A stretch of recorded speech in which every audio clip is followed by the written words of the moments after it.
नमस्कार, इझी कुकिंगमध्ये आपल्या सर्वांचं मनपूर्वक स्वागत आहे। आज आपल्याला अगदी साध्या आणि सोप्या पद्धतीने मसाला मशरूम बनवायचा आहे। त्यासाठी आपण इथे चांगले फ्रेश असे मशरूम घेतलेले आहेत। ते आधी असेच धुवून काढायचे आणि नंतर त्याचे आपल्याला हवे तसे काप करून घ्यायचे। आता परत धुवायची गरज नाही। आता कढई तापवायला ठेवलेली आहे। आपलं तेल सुद्धा तापलेलं आहे। अगदी थोडंच घालायचं, जिरे मोहरी टाकून घ्यायची आणि त्यावर जे आपण काप केलेले मशरूमचे आहेत ते टाकून घ्यायचे। थोडे परतल्यानंतर त्याला आपोआपच पाणी सुटेल आणि त्या पाण्यामध्येच आपले मशरूम चांगले परतून घ्यायचे आहेत। थोडं चवीनुसार मीठ घालायचं आहे। आता आपल्याला हा खडा मसाला लागेल। हा सर्व आपण भाजून आणि मिक्सरमध्ये बारीक करून पेस्ट करून घ्यायची। असं आपल्याला काळं वाटण करायचं आहे। मग त्यासाठी आपण हे असं गॅसवर भाजून घेतलेलं आहे कांदा आणि खोबरं।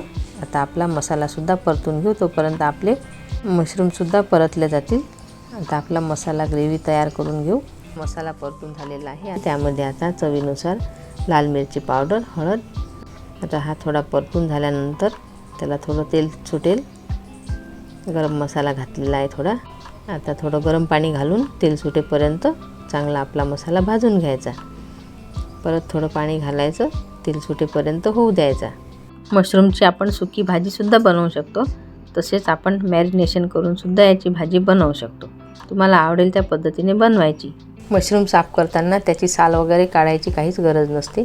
थोडी त्याला माती कचरा वगैरे असते, तेवढंच धुवून घ्यायचं चांगलं।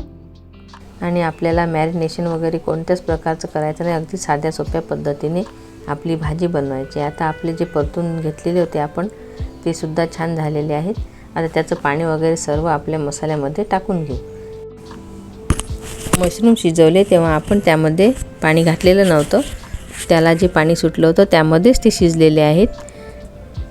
ते आटेपर्यंत आपण त्याला परतून घेतलं। आता आपल्या आवडीनुसार घट्ट पातळ ठेवायची आणि त्यामध्ये चवीनुसार मीठ घालायचं। अशा प्रकारे आपली झणझणीत अशी मसाला मशरूमची भाजी तयार झालेली आहे। तुम्हाला जर माझी आजची रेसिपी आवडली असेल तर माझ्या व्हिडिओला लाईक करा, शेअर करा। तसेच आपल्या मित्रमैत्रिणींसोबत शेअर करा आणि इझी कुकिंगला सबस्क्राईब करा। तसेच नवीन आणि चमचमीत रेसिपीज बघण्यासाठी बेल आयकॉनला क्लिक करा। पुन्हा भेटू अशाच नवीन रेसिपीमध्ये। तोपर्यंत नमस्कार। व्हिडिओ बघितल्याबद्दल धन्यवाद।